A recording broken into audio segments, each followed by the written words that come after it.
चलो चलो हम तमाम आरोप पर लगाए गए। तो हमारा हमारी जिम्मेदारी है कि हम अपना पक्ष लोगों के बीच में रखें, आपके समक्ष रखें और लोगों तक वो बात पहुँचे। पहले तो जिस घटना को लेकर प्रेस वार्ता की थी उन्होंने, उसमें ये आरोप लगा रहे थे कि एक तालाब के मोड़ में जिस पर जो है कुछ लोगों का कब्जा बताया जा रहा था। हमारा कहना ये है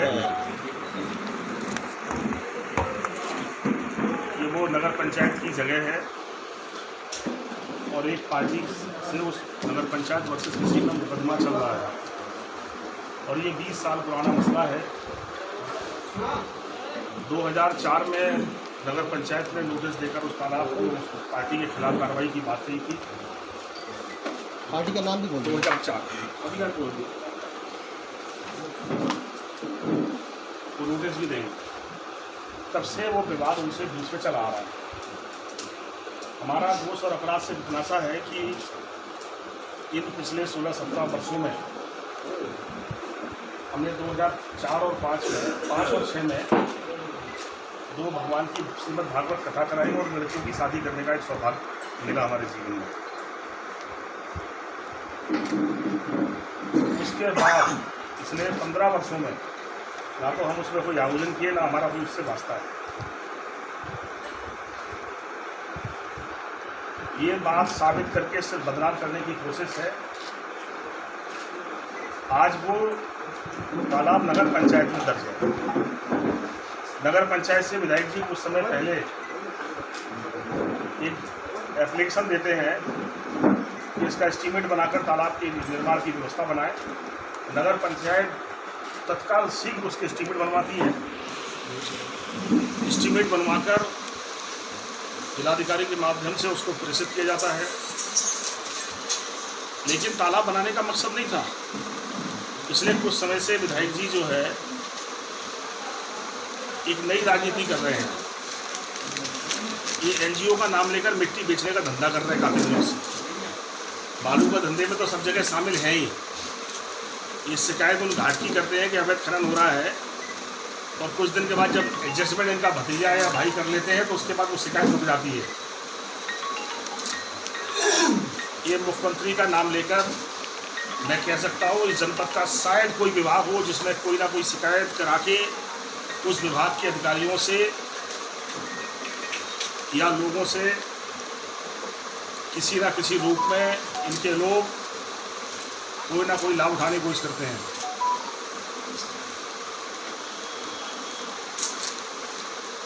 हमारा तो आज भी यही बात है कि अगर तुम्हारी मंशा ठीक है तो एस्टीमेट बन चुका था तो आपने इतनी जल्दबाजी क्यों दिखाई।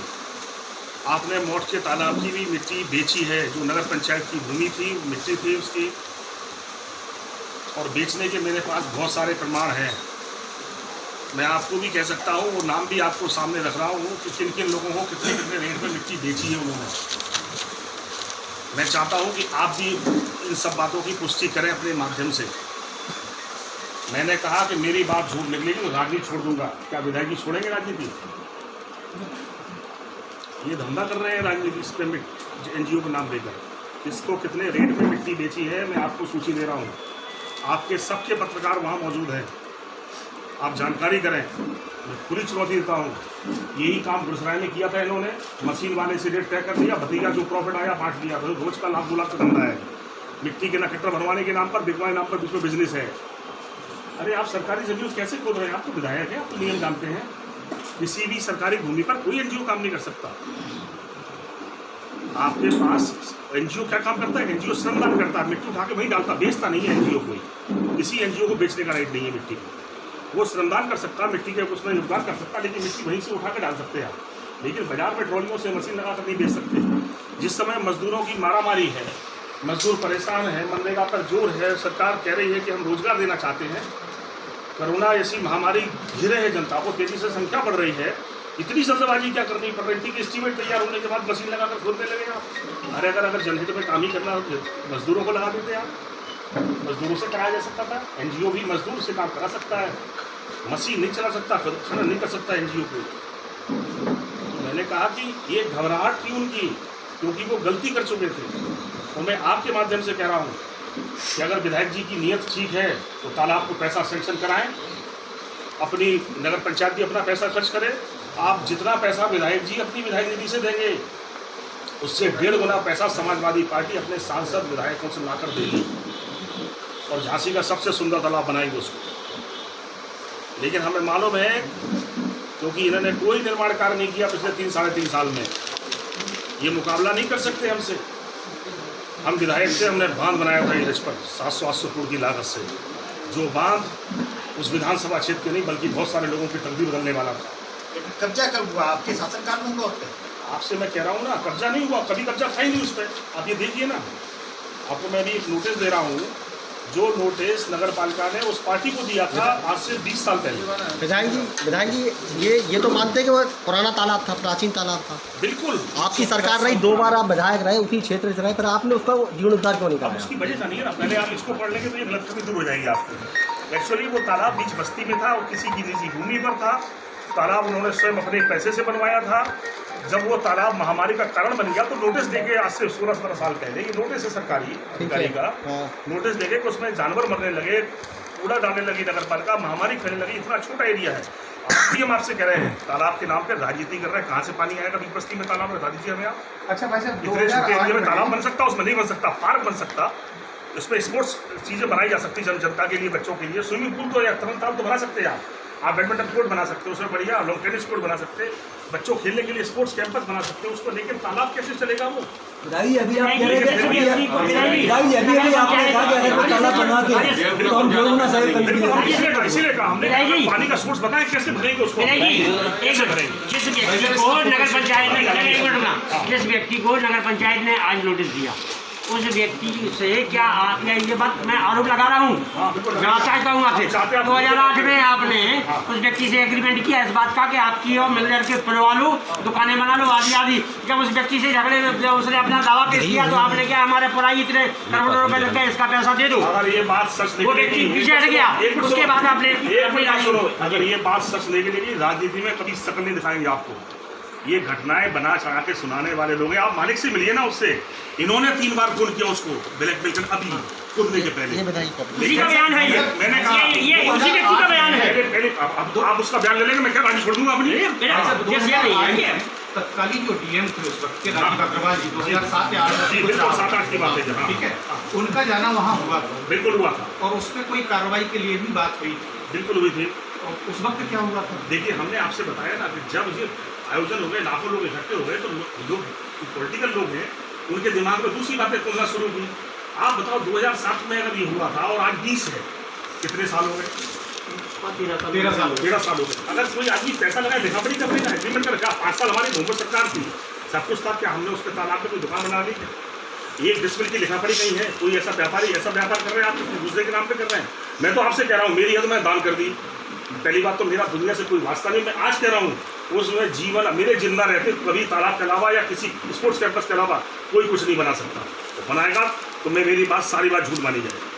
चाहे वो नगर पंचायत, अगर तालाब बनाना चाहते तो बुलवाया क्यों आपने? मेरी बात तालाब बन नहीं सकता। मेरी बात सुनो ना, आप ये नोटिस पढ़ो पहले। आप कैसे कह रहे हैं दूसरे तालाब बनाएंगे? मैं फिर भी इसलिए कह रहा हूँ कि जो लोग अगर तालाब से राजनीति कर रहे हो आप, तो बताओ उसको भरने के सोच बनाओ, उसमें मैं सहयोग भी तैयार हूँ करने के लिए। आप कोई टेक्निकल आपके पास बहुत अच्छा दिमाग है, आप उसको कामयाब कर सकते हैं, तो मैं उसके संग खड़ा हूँ। मैं उसके विरोध में नहीं खड़ा हूँ, इसलिए नहीं कि इसी की राजनीति चल रही है कि तालाब का विरोध करके हम ये साबित कर लेंगे हम बहुत बड़ा काम करने जा रहे थे। आप तालाब बनाओ, उसमें भी मैं योगदान करूँगा। मेरी सलाह ये है, मेरी वो है कि आप उसको स्पोर्ट्स बना दो, कुछ भी ऐसा चीज़ बना दो तो जनता के हित में बन जाए। लेकिन आप तालाब के नाम मिट्टी बेच देंगे। हमारा पहला मुद्दा है, इनसे शुरुआत है कि आज तो जमीन नगर पंचायत की है, नगर पंचायत एस्टीमेट बनाए रखी थी, आपने इतनी जल्दबाजी क्यों की? क्या आपने ये अवैध कार्य नहीं किया? आपको मिट्टी बेचने का राइट है, इसकी फोटो ये कह रहा था कि हमने अपने सरकार बनने के बाद में 3 साल में हमने ये इसको नगर पंचायत की जमीन में दोबारा अभिलेख में दर्ज करा पाए, इससे पहले हुआ ही नहीं प्रयास कभी। अच्छा, मेरी बात, ये आरोप था। ये मेरी बात सुनिए, देखिए जब उन्होंने जो कार्रवाई जो बता रहे हैं, वो जो आदेश दूसरे एसडीएम ने किसी के पक्ष में किया, वो भी नहीं की सरकार ने किया था। वो समाजवादी सरकार में आदेश नहीं कराया किसी ने कि नहीं वो इनका नहीं, इनका है। हमने आपसे कहा ना, ये सिर्फ बदनाम करके उस तालाब के नाम पर एक मन में भ्रम है। कोई भी अफवाह किसी के बारे में दिमाग में बना ली उन्होंने, लग रहा कि यार ये इनका फायदा होने जा रहा, फायदा नहीं हो सकता था हमारा, लेकिन नुकसान कर सकते हैं हमारा। लेकिन भाई आप मैं कह रहा हूँ ना, किसी की निजी भूमि पे बना है, बिल्कुल किसी की निजी भूमि बना, उसका नोटिस ही नहीं, अगर ये निजी भूमि पर बना है हाँ। और सरकार उस पर अगर तालाब बनवा रही है उस व्यक्ति की, उसके अलावा तो क्या उसमें आप सहयोग करेंगे? आप कह रहे हैं हम सहयोग करेंगे? मैंने ये कहा कि अगर नगर, मेरी बात सुनो, मैंने पहले कहा नगर पंचायत की रहेगी तो ये काम करेंगे, और नहीं भी है तो उस आदमी के साथ भी बैठकर बात हो सकती है नगर पंचायत में। नगर पंचायत की जिम्मेदारी ले, उससे लिखवा के ले कुछ कि हम इसको सार्वजनिक कल्याण के लिए नहीं, अब तो बताया जा रहा है 150 साल पुराना। नहीं, इसमें ये 1910 का बना हुआ, इसमें नोटिस में सबको सर विधायक जी निजी, उन्होंने जमीन उनकी निजी भूमि थी, निजी भूमि में अपने पैसे से उन्होंने तालाब बनाया। नहीं, अब जमीन का डिस्प्यूट है कि खत्म हो चुका है? अभी भी चल रहा उनका डिस्प्यूट चल रहा है, लेकिन हम आपके साथ कह रहे हैं नगर पंचायत में दर्ज हो गया है, नगर पंचायत के पास जमीन है, नगर पंचायत कर सकती है काम ये। डिस्प्यूट क्या चल रहा है? डिस्प्यूट क्या चल रहा है? नहीं, डिस्प्यूट क्या चल रहा है? पहले बात सुनिए ना, हम ये कह रहे हैं आज की तारीख में नगर पंचायत की जगह है, ठीक है, नगर पंचायत उस पर काम करने के लिए एस्टिमेट बना के रख रही, ठीक है, जी को करने लगे काम, हाँ, किस आधार पर करने लगे? ये अनैतिक कार्य था, अवैधानिक कार्य था कि नहीं था, ये मेरा सवाल पहला है। ये जल्दबाजी क्यों की आपने? और फिर हमने कहा कि अगर आप उसके बाद भी कोई कार्य योजना लेकर आके तालाब बनाते हैं, आपको लगता कि ये सफल है, आपको इंजीनियर वगैरह सलाह देते हैं, तो उसके लिए समाजवादी पार्टी और आगे बढ़ के आपके साथ खड़ी है। हम तो कहते हैं आओ मिलके काम करें ना, सब उसको सुंदर बनाए शहर को। नहीं विधायक जी, जिस व्यक्ति की निजी भूमि है अगर वो अरे तैयार दूसरा नहीं, मुद्दा है, सपोज वो अगर वो तैयार नहीं होता है, हाँ। तब क्या आप उसके साथ खड़े होंगे विधायक के खिलाफ? नहीं, हम बिल्कुल उसके साथ भी खड़े होंगे, उससे भी बोलेंगे कि नहीं, उसको सार्वजनिक स्थान की जगह बनाई जाए, उसको भी नहीं बनाने देंगे। हमारी कोशिश होगी तो उनको सहमत करके विधायक जी को भी हस्तक्षेप करना चाहिए, आपको भी नहीं, उसके बिल्कुल सही बात है। वो परिवार समाजवादी पार्टी नहीं है, वो पूरे जीवन से बीजेपी के लोग हैं। किसी का भी हो, अगर उसकी व्यक्तिगत जमीन है तो फिर उसका ना आपका हक है ना उसका, ना नगर पंचायत का हाईकोर्ट नहीं है। बिल्कुल सच बात है, वो उनके मामले कोर्ट विचारा चलेंगे। लेकिन आज भी हम एक बात कह रहे हैं कि जब हम अच्छे मन से ये सोचें कि हमें इसका सार्वजनिक इस्तेमाल करना, उससे बैठ के बात कर सकते हैं। हाँ बिल्कुल, उससे सहमत करा लो, लेकिन आप जरूर नहीं करेंगे। नगर पंचायत में आ गई ना, आज तो नगर पंचायत क्या नहीं, आज इसकी जरूरत ही नहीं है, आज साहू जी, नगर पंचायत नगर पंचायत कर सकती है। अगर विधायक जी इस पर मिट्टी बेचने का आरोप लगा है। फर्जी एनजीओ है, कोई एनजीओ नहीं, ना तो कोई एनजीओ था ना एनजीओ, तो मुंह से बोल रहे हैं, वो तो उनसे पूछेंगे। नाम नहीं बता पाए उस दिन, एनजीओ नहीं, हम बता रहे विधायक जी अगर वो अपना तालाब का वो छोड़ के अगर कोई स्पोर्ट्स स्टेडियम बनाने के लिए प्रस्ताव ले आए, हम तो तब आप हमारी बात सुनो, हमारा इस बात पे कोई उनसे मतभेद नहीं है। अगर वो तालाब बनाना चाहते हैं, तालाब के लिए बजट दिलाना चाहते हैं, और तालाब कैसे कामयाब इंजीनियर अपने आप बना के रखेंगे रूपरेखा कि उसमें ट्यूबवेल बनाएंगे, पानी का सोर्स कैसे बनेगा और कामयाब हो, तो उसमें हम साथ खड़े हैं, हम उनके साथ खड़े इस मुद्दे पर। राजनीति विषय दूसरा है, लेकिन जनता के हित में कोई फैसला है। हमारी एक सलाह उन्हें और है, हमारी ये है कि राजनीति इस स्तर पर नहीं लाओ, राजनीति इस स्तर पर लाओ कि हमने एक बांध बनाया, तुम भी एक बांध बनाओ। एक बांध तो मेरठ के आगे बना देता, आप तो बना बनाया बांध रोक दिया। आप तो आप बताओ, 3 साल निकल गए, एक सड़क बनाई हो आपने, हमने सड़कें बनाई, पूंछ से लेके मुरानीपुर सड़क बनाई, हमने गुजरात से लेके कोटरा सड़क बनाई, 50-100 करोड़ की लागत से हम लोगों ने गरोठा से लेकर मुरानीपुर सड़क बनाई, हम लोगों ने चिरगांव से लेकर हमीरपुर का हाईवे बनाने के लिए पैसा लिया। एक सड़क गिनवाओ से किसी पूरे विधानसभा क्षेत्र 3.5 साल में नई सड़क लेके आ रहे हैं। विधायक जी वो कहते हैं हम डिफेंस कॉरिडोर जैसी योजना लाए हैं, वो तो आपने नहीं की। उनका कहना ये है कि डिफेंस कॉरिडोर जैसी योजना। मेरी बात सुनिए, डिफेंस कॉरिडोर की ये जमीन जो अधिकृत हो रही है, इसकी प्रस्ताव कौन लेकर आया? समाजवादी पार्टी लेकर, दीपक यादव के समय में विधानसभा विधायक रहते, वो 5100 एकड़ जमीन अधिकृत करने की योजना बनी। आप पता लगा लो, अपनी पता लगा लो। यही प्रेस कॉन्फ्रेंस की थी, मैंने प्रेस कॉन्फ्रेंस की आपसे यही प्रेस की थी। इन्होंने नाम बदला उसका, इन्होंने वही मैन्युफैक्चरिंग जोन को बुंदेलखंड कॉरिडोर का नाम दे दिया, बस बदला है नाम। और फिर भी हमने कहा कि सरकार का पैसा कोई भी है और जनता के विकास में या क्षेत्र विकास में खर्च होता है, वो अच्छी योजना है। अगर वो सफल हो, अगर वो उस पर कामयाब करें, अगर राजनीति से बना करें कि मुआवजा बढ़वाते 3 साल निकल गया, अभी 1.5 साल बचा है, अभी तक कोई वहाँ पे मिट्टी नहीं खुदी पड़ी कुछ भी। आप बगल में जिस बांध के बगैर वो सफल ही नहीं हो सकता, उस बांध में कोई कार्य योजना नहीं है। लेकिन विधायक जी इस मामले को नहीं चल सकती, विधायक जी पानी पे ही काम रोक रखे। लेकिन उस मामले को आपने आज तक उठाया क्यों? किस मामले? ये जी आप जो कह रहे हैं बांध के मामले, जो भी रुकावटें वो लगाई है, प्रेस में आपके सामने नहीं प्रेस में लगा है, प्रेस में तो उठाया है, लेकिन इस मामले को समाजवादी पार्टी ने कहीं विधानसभा में कहीं क्यों नहीं उठाया? आपके विधायक 1.5 साल पहले उसी बांध पे धरना दिया। मेरा मतलब है विधायकों ने विधानसभा में